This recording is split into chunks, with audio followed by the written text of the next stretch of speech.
Hello ladies and gentlemen and welcome to the Music Den. I'm Kumerai Fang and 2017 was weird. I don't really care if you cry. I don't really shouldn't have a lie. Aside from the double agent leaving music criticism behind him and me starting top 20 ranked, this year was diverse and unpredictable. 2017 felt like this inverse 2013, a year that had one severe identity crisis with plenty middle-of-the-road bad songs but a decent amount of good songs to counteract the awfulness. We went from 2016 leftovers to dark and boring drudge to happy music and then to what I can only describe as a 2009 rehash. All in all, I actually would say that this was a decent year for pop music, and I believe we're on an incline towards better music. That being said, making this worst list was actually kinda hard, because where 2017 provided a lot of good music to counteract the boring and the mediocre, it didn't spurt that many bad songs that I hated with a burning passion. Even some of the songs that landed in my shit tier for top 20 ranked just weren't that big of contenders. Like 2016, there were just a lot of shit songs that I struggled to say more than one thing about. Before I begin this time around, here are my guidelines for this list. In order for a song to qualify for this list, it has to land on the Billboard Hot 100 anywhere between December of last year and November of this year. Also, since some hits from last year can count as hits this year, they qualify so long as they're released after July 1st of last year. And with that, let's not waste any more time. These are my top 10 worst hit songs of 2017. Number 10. Well, let's get an obvious one out of the way.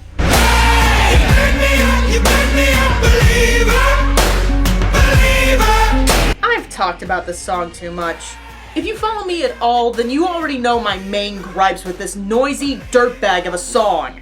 I hate the percussion, I hate the mismatched tone of the music with the lyrics, and I especially hate this obnoxious chorus. But they never did, ever lived, ever implode. The triplet flow gets annoying in record time, only partially saved by some of the instrumentation, and by that I mean the plucking guitar. Falling like ashes to the ground. Wish that was at the front of the mix. Now, when I first talked about this song, people were telling me some backstory which I'd like to disprove. This song is about one thing, and its chorus describes that in every way.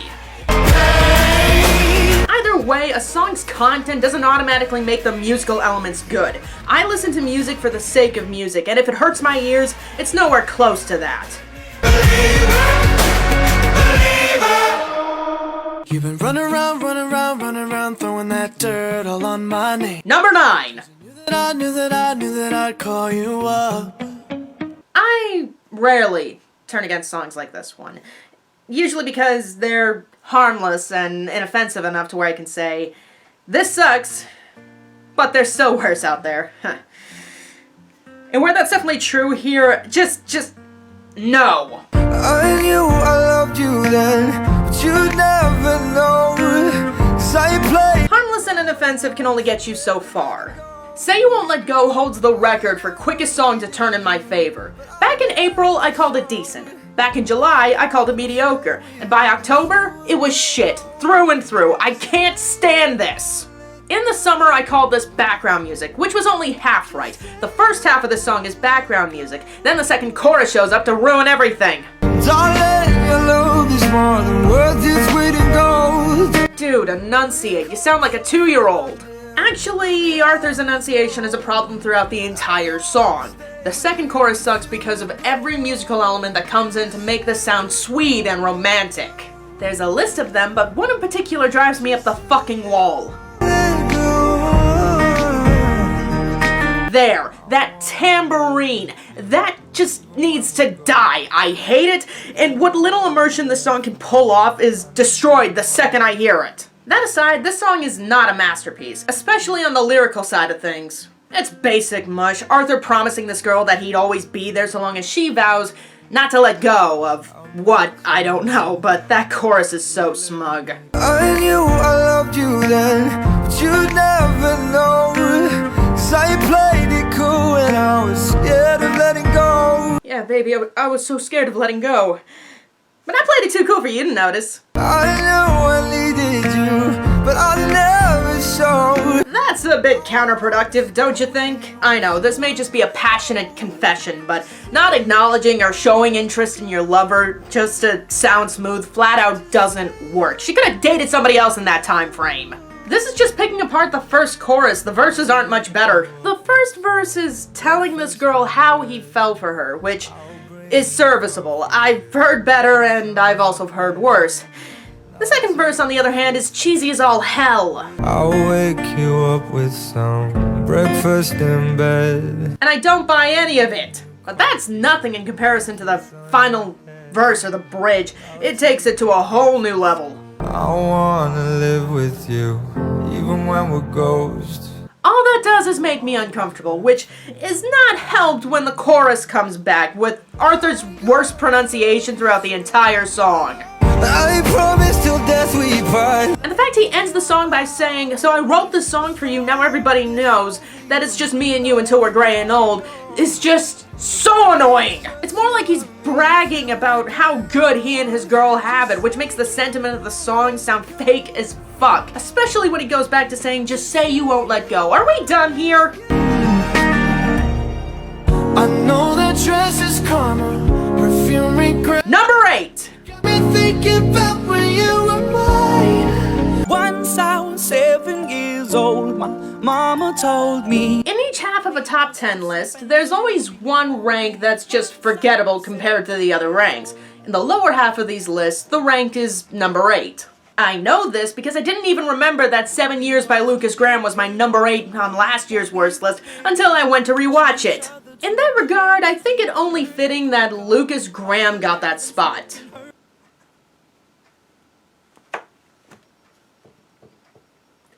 I want to shit talk a new breakthrough act, but I don't want them getting too much attention. Like, where do I put them on my list? Right here, dude. 'Cause I got issues, but you got them too. So give them all to me, you know. Ew. What is this? Oh, it's Julia Michaels. She broke through this year. But she sounds like a discount Selena Gomez. Don't even get me going. Do shit on purpose. If there's one good thing I can say about this song, at least it's properly titled. I mean, how often will songs warn you in advance that they got... Actually, now that I think about it, it's not being honest enough. It should be called Broken. Issues, but you got them too. Fundamentally broken. My thoughts about the song haven't changed in the slightest. It doesn't get better with time, but it doesn't get numbing with time either. With the way it starts, though, you think it would. You hear those plucking violins? Don't they sound so elegant and boring? Well, too bad. You get mad and you break things. Feel bad, try to fix things. A droning bass and finger snaps. How could this be more dysfunctional? 'Cause I got issues, but you got them too. You just had to say something. Well, yeah, it means something funny's about to happen. Right. And one of them is how bad I need you. Yeah, I think that about covers my thoughts on this song. Anything you want to add, RMC? This thing makes me want to yak. Hey, at least it's not the worst thing she released this year. How do you make worse than this? I think you're moving in too close, but I think that it's my body wanting it the most. Why? Why? Just why? And one of them is how bad I need you. You just want attention. You don't want my heart. Number 7. You just hate the thought of me with someone new.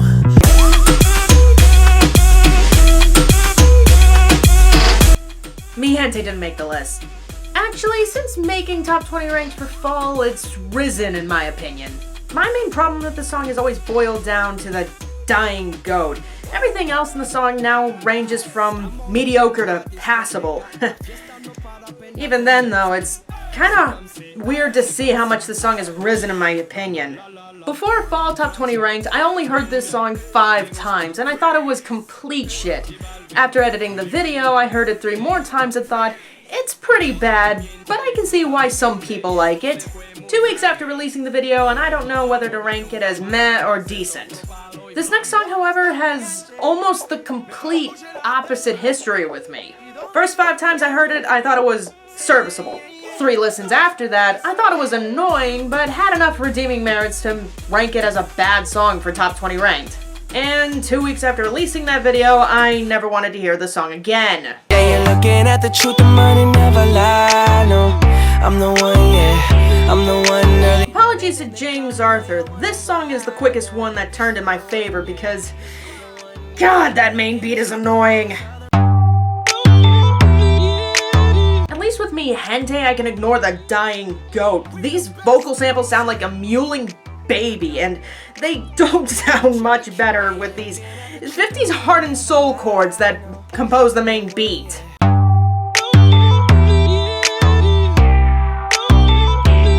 It's so innocent and happy, and the mewling baby just never fails to make me cringe. I mean, if you play this over this, are you honestly not gonna be bothered by that? I sure as hell hope not. That's just the beats of the song. The performers don't help in the slightest. Of the 5 people on this song, DJ Khaled has the best performance. We the best music. Another one.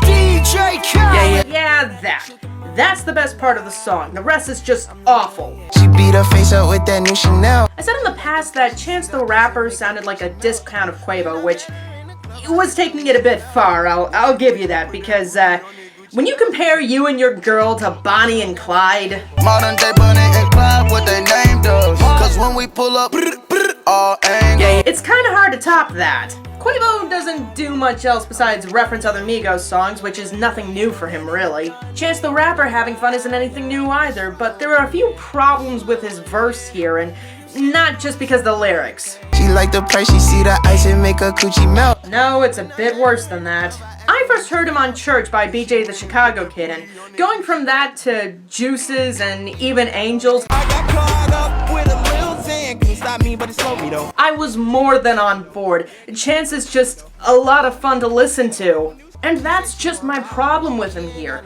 Chance is being a bit silly, which wouldn't be a problem if he weren't so stiff on this. Okay though. I'm sorry, I can't believe that Chance enjoyed this, and I especially can't believe that he put in much effort for his verse here. It's just a disappointing feature. Looking for the one, what bitch you looking at the one? Not disappointed by Lil Wayne though, I mean, he's doing better than usual.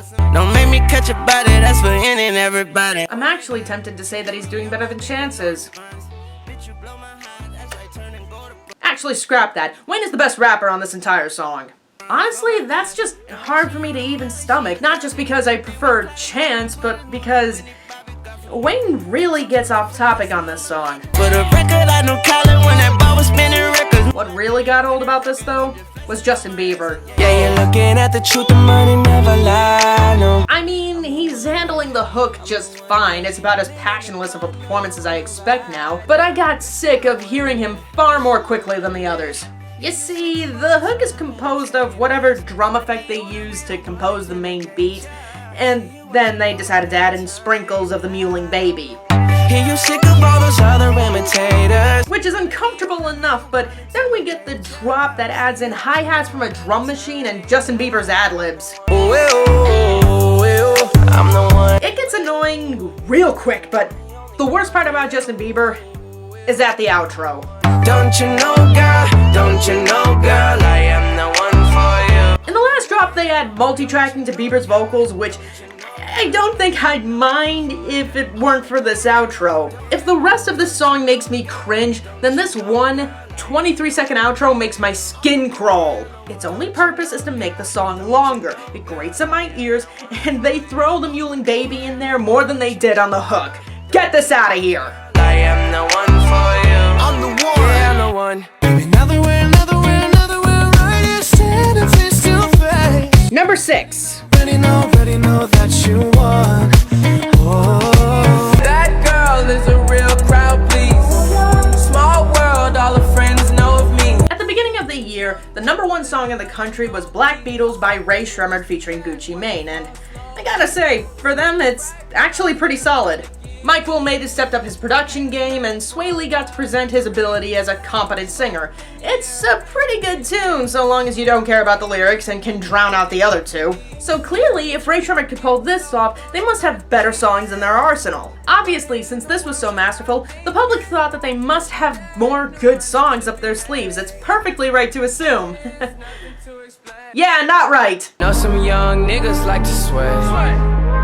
Know some young niggas like to sway. Where do I even start? Know some young niggas like to sway. Yeah, that's A weak falsetto can be annoying, but it's rare that it ever creeps me out. Which I wouldn't mind if it were intentional, but since this is basic bragging, this is a big problem.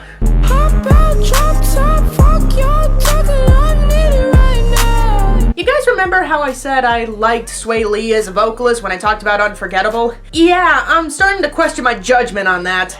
Because outside of the creepy and weak falsetto we got going on here, Sway Lee just stays in his lower register, which I don't think I'd mind all that much if he didn't sound so uninspired. And again, with basic brag rap, there's next to nothing notable about the verses.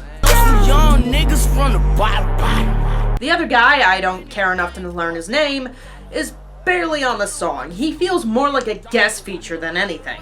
He also doesn't add anything. I barely register when he comes on because this beat. Know some young niggas like to sway. I don't know if that's some weird horn or synth, but either way, it's disgusting. Where's Mike Will made when you need him? Who the fuck is this P-Nazi guy? Why'd he spell Nazi wrong? Hell, why is there a P in front of his name? What does it mean? Trying to answer those questions is actually a better use of the 3.5 minutes it takes to play this. This can go away now.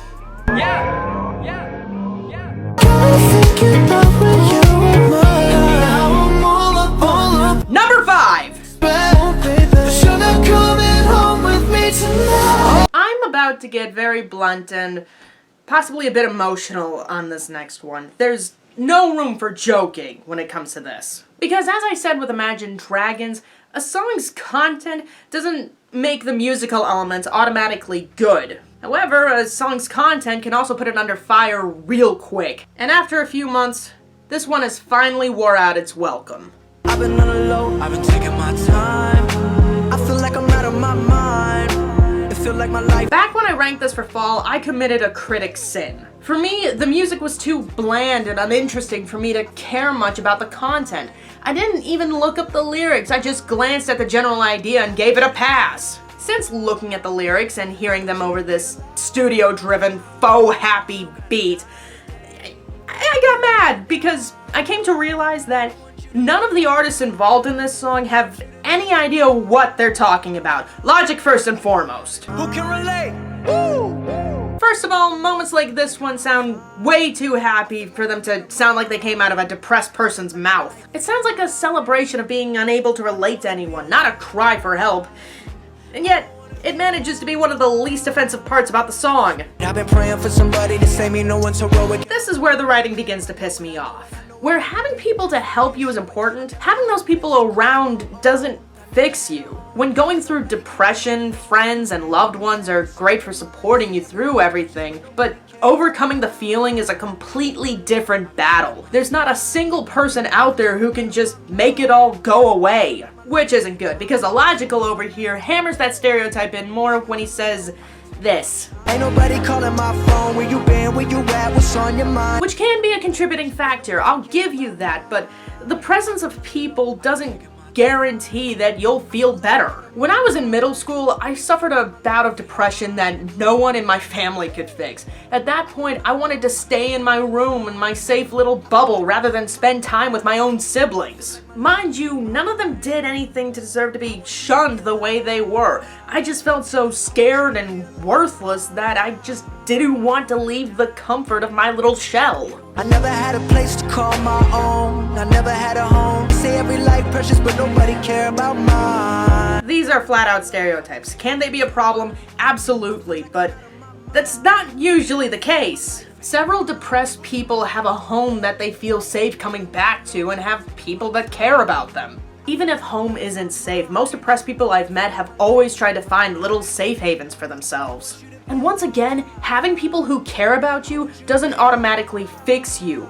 It can feel like no one cares while people still have loved ones who actually care very deeply. And from failing to talk about depression, we go to failing to express the pain and distraught associated when someone thinks about killing themselves.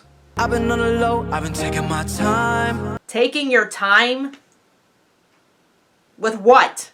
I feel like I'm out of my mind. You sound pretty fucking calm to me. I don't wanna be alive. Stop the song.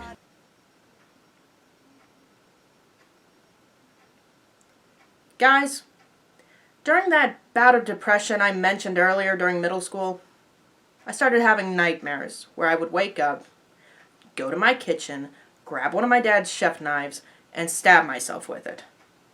They scared me so badly, I would jolt awake crying every time. And eventually, it got to the point where they started showing up during the day. Now, thankfully for me, this only got as far as my thoughts. I did not attempt to enact my nightmare in any way, and I avoided the chef knives like the plague. But looking back, I don't know what scared me more, okay?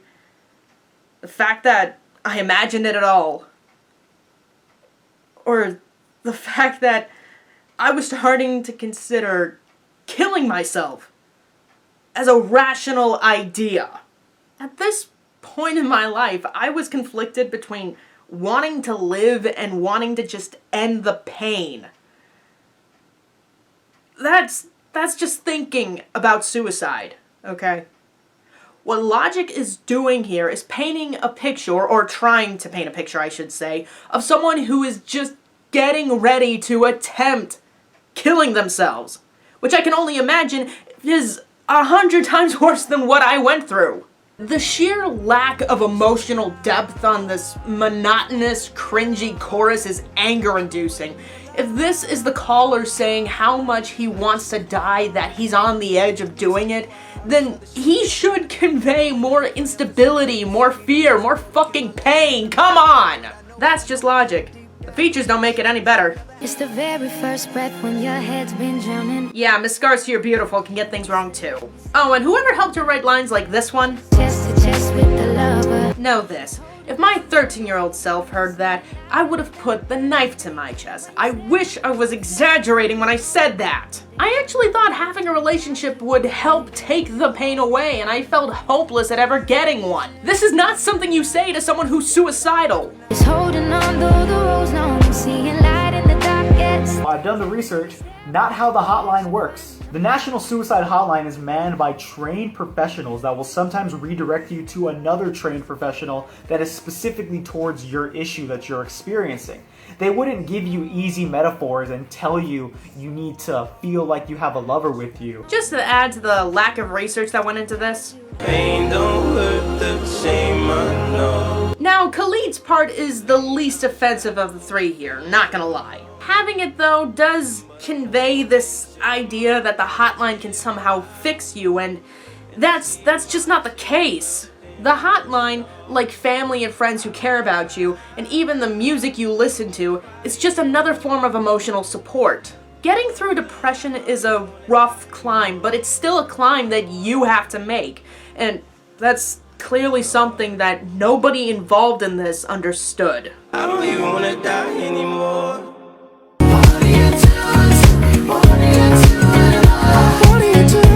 Number 4!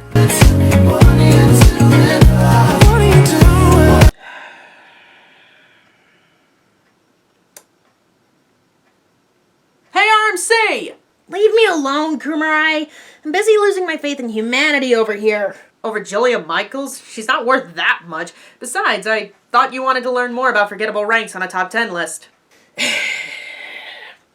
Fine, I guess.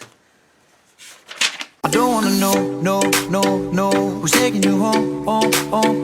When you want a song and or artist to be forgotten, number 8 is safe bet to ensure that. However, every now and again, you get an artist who you don't want to have the attention, but it's too reprehensible to leave in the lower half of the list. Thankfully, the top 5 is able to provide us with a much more deserving spot, while at the same time giving us the same desired effect. People remember number 5. They remember the top 3, but they seldom remember this spot. So, what determines that? Any number of things, but it's usually when a song goes too far. Don't Wanna Know by Maroon 5, for example, took the lazy tropical house trend of last year to a level that no one could tolerate. And this year, controversy and criminal charges gave us talentless trap rappers. Oh, and on that subject, the music video to the song can go fuck itself. Here are some puppies.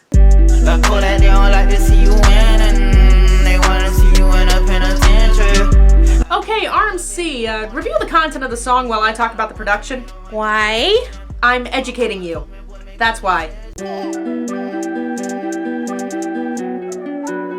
Tunnel Vision starts with these plucked guitar strings. They're eerie and unnerving, which would have been a great setup to a threatening piece if anything were ever done with them. Here we get a lazy trap beat, these strings, and a flute loop. Nothing different, just musical elements stopping then showing back up again as we transition from the verses to the chorus. Something I don't think I'd mind if Kodak Black was an engaging performer, but he isn't. I mean, outside of the hook here, this guy's lucky to stay on the beat, and he's mumbling his way to the bank. I jumped about the red, Kodak all the red. I get in the girl I want, in the girl I want. If I wanted to listen to someone I barely understood, I'd listen to Young Thug. At least he's got charisma on his side. Well, that about covers what I have to say about the music. Hey RMC, what do you gotta say about the content?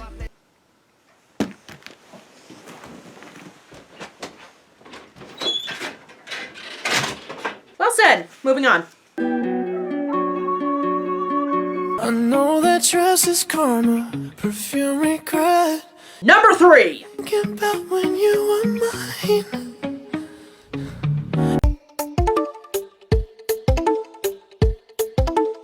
So, last year I gave people the impression that I hated 21 Pilots.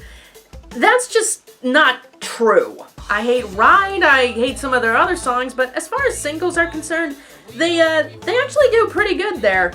I put Heathens and Stressed Out on my best list last year, and I would have loved to see singles like Lane Boy become hits. There are several good musical elements within the song itself, and after listening to Blurry Face, I'm happy to admit that it's one of the better songs on the album.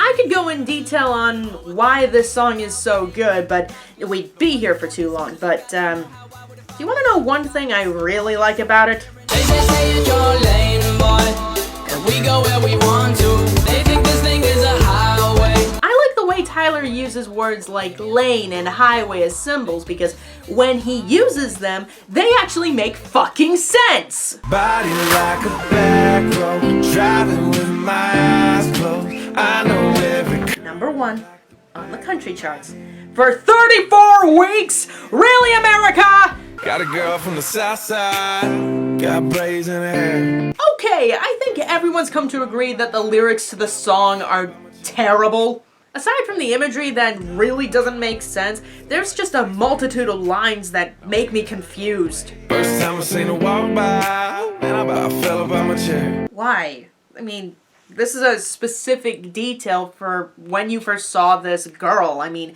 it makes sense to go into detail on why this happened, even if it's just because she turned you on. Had to get her number. It took me like 6 weeks. This is a song about sex, right? I mean, I would hope this is not a love song for your wife. Tangled up in the tall grass. Poor woman. The way she fitting in blue jeans, I can turn them inside out. I don't need no help. Good for you. Ain't no curves like hers on them downtown streets. My first year of college was spent in a small town, okay?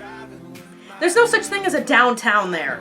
Oh, and let's not forget the big one. I'ma take it slow, just as fast as I can. You know, after months of pondering, I feel like this song single-handedly represents the song the best. Like, this isn't even 3 minutes long. By all means, it goes by quickly. But the entirety of the song is making it feel like it takes forever.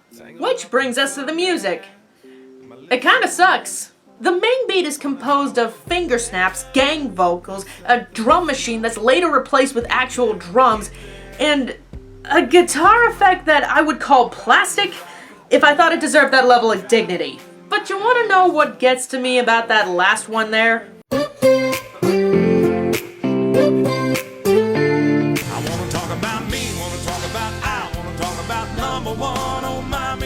Yeah, that fake guitar riff reminds me of this, which just makes me feel like I'm insulting Toby Keith. Because not only are the guitars in I Wanna Talk About Me real, but Toby Keith is clearly having fun and joking around. Something Sam Hunt is definitely not doing.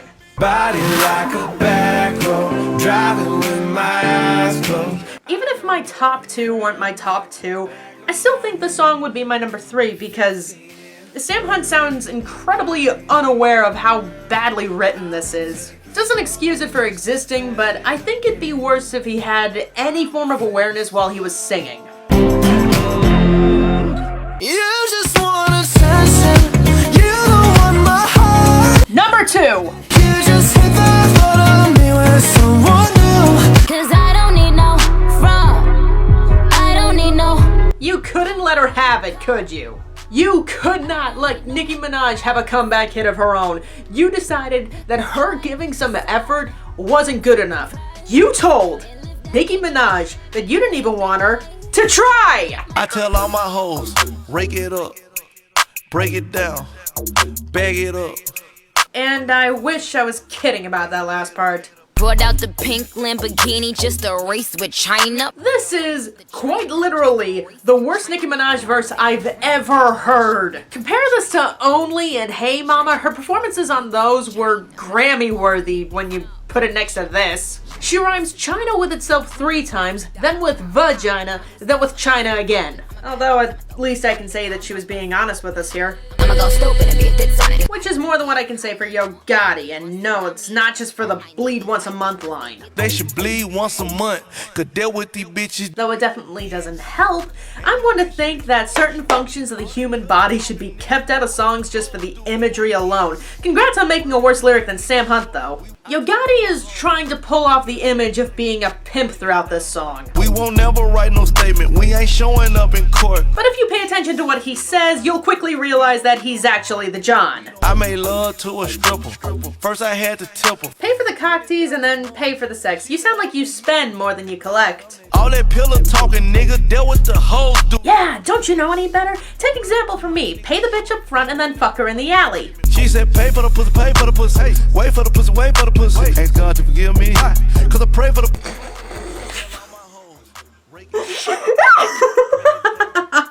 Oh, wow. You sound like that guy who hits on every girl at the bar, gets shut down by all of them, and then goes home to masturbate. For all I could continue to say about the lyrics, those could be ignored if the music wasn't jacked straight from down in the DM. I seen your girl post a BM. These threes. I tell all my hoes, rake it up. Yeah, Mike Will Made It made one of the worst beats of 2016 worse. I blame Mr. 96 for that. When I listen to Mike Will Made It, I expect to hear shit. Thanks for jinxing it, Dan. I really appreciate it. And before the number 1, here are some dishonorable mentions and runner-ups for the list.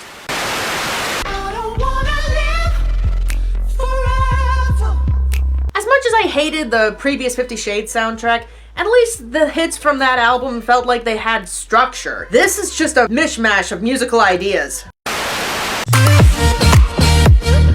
Ow! Ow! Ow! Can someone say overproduced clusterfuck? Turn it up, it's your favorite song. Hey, you remember when I called this song mediocre? You remember when I said that the production was decent and catchy enough? You remember how dumb I was? Come on, dude. Percocet, Miley Percocet. Wow, wow, wow, wow. Yeah. She back to the ball. No more Lucy. Juju on that beat. Juju on that beat. Juju on that juju on. I had to be minded that this was a thing. Despite that, this is the laziest piece of media I've heard in my life. Gucci gang, Gucci gang, Gucci gang, Gucci gang, Gucci gang, Gucci gang, Gucci gang. I don't feel like talking about this repetitive dog shit. I just want to know why this guy decided to name himself after his 2-incher.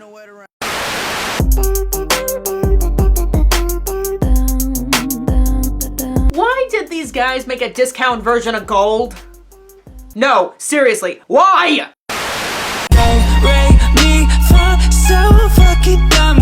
There's transforming phrases for artistic merit, and then there's the half-assed attempt at it. This seems to be the lesser version of the latter. Please have mercy on me. Take it easy on my heart. 1 year later, and this still sucks. If it didn't make my list last year, you would have definitely seen it this year. Well, I think that's enough.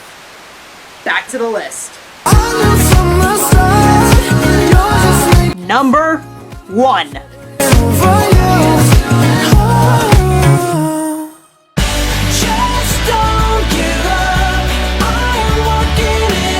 So, back a few months ago, I started looking into hits from 2009 and 2010. I did this because of how uninspired I was. Top 20 Ranked became a saving grace in 2017. No matter what songs I ended up hating, I couldn't bring myself to write a full review on any of them. And that kinda sucked for me because I wanted to tear apart a song, but I just had no passion for any of them. Ever since the end of 2016, I had no real fiery hatred towards most songs that landed on the Hot 100. Not enough to want to review them. Then this song was released to the general public, and I knew by the act behind it that it was going to be a pretty big hit, so I returned to reality and checked it out, and I don't think I've come across a song that made me laugh at the whiplash it gave me. When this song started, I hated it, but when it ended, not only did I want it to die a slow, painful death, but I wanted to be the person who put it there. So, who could do that?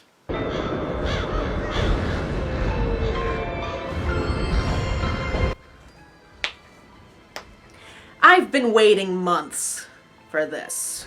I don't like your little games. Don't like you. Have you guys ever found a song that you knew you wouldn't like? A song whose title alone told you that you were gonna hate it before you even listened to it, and after you played it, it exceeded how bad you thought it was gonna be? Yeah, that's what happened to me here. I knew immediately that this was gonna take a move similar to Shake It Off.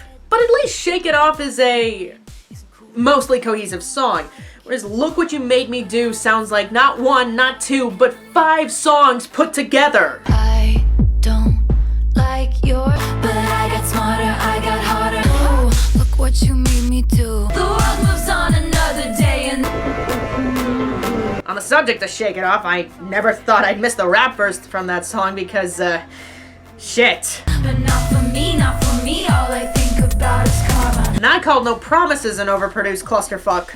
This was produced by Jack Antonoff, who also produced I Don't Want to Live Forever. And Taylor, you need to stop working with him because compare this to all the songs he produced for Lorde this year. I am my mother's child, I love you too. I don't think he likes you. Oh, look what you made me do.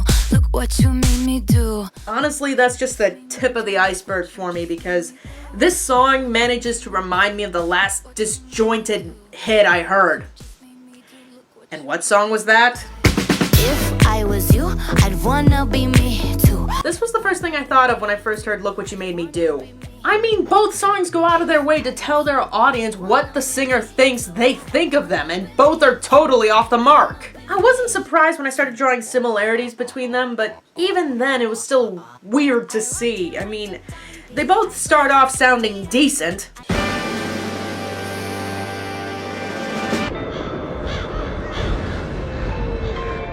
Their introductions are killed by the main melody of the verses. Who's that sexy thing I see over there? I don't like your little games. Then they deliver these catchy and pretty good pre-choruses that provide decent build-up. I thank God every day.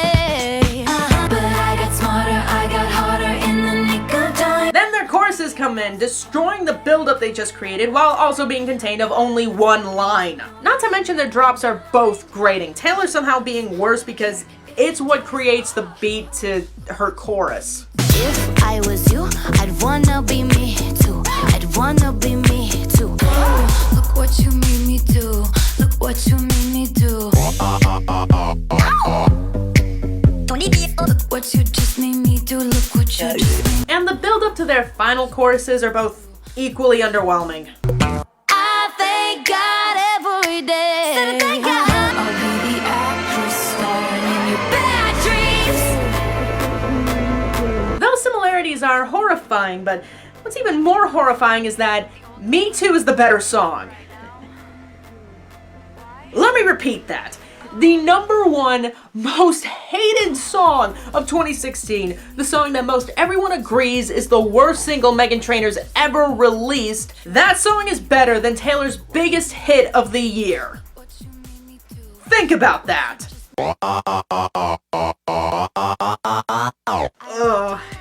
It's like she was getting ahead of the curve, and even then she still did it better because, believe it or not, Meghan Trainor has two things that Taylor Swift just doesn't have here. First, as pretentious and egotistical as it is, Me Too has a sillier tone and lyrics, plus Meghan Trainor is completely unaware of how she sounds, so it's almost hard to take her seriously. Look What You Made Me Do's tone is actually much darker. The lyrics are catty and bitchy, and Taylor clearly wants to be taken seriously here. I don't like your kingdom keys. On top of that, I have a soft spot for darker and creepier songs, but only if it's executed well. Meaning, if you got vague and stupid lyrics, you can only pull it off if you play up the silly side. Look what you made me do. Look what you made me do. And that's especially the case if you make I'm Too Sexy sound dark. I'm sorry, but if you take dark and edgy and do it wrong, you are officially the bottom barrel worst to me. But even then, that's not the worst of it. The second thing Meghan has is what really got to me. Taylor's songs, at least the ones that I've heard, revolve around herself. Earlier this year, she blundered into the role of the pop diva villain, and you can tell from the lack of detail in this song that she clearly has no idea what she's doing. Maybe I got mine, but you'll all get yours. Yeah, you're such an evil person, Taylor. Meghan Trainor, for all of her faults, knows who she is. Sure, she'll change music styles at the drop of a hat, but she's yet to release anything that doesn't sound like something she'd do. She's the same pretentious bitch we met in 2014. And that was the final straw with me. There was no contest for the spot when I realized this.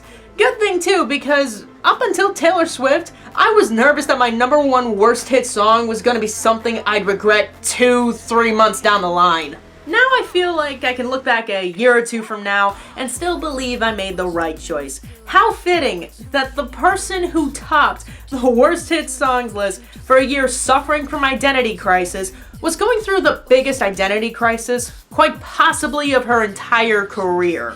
And there you have it. Look What You Made Me Do by Taylor Swift, my pick for the worst hit song of 2017. Thank you guys for watching. Signing off the Music Den, I'm Kumerai Fang, and I'll see you on the best list. What you just made me do. Look what you just made me do. I never said that this would be easy.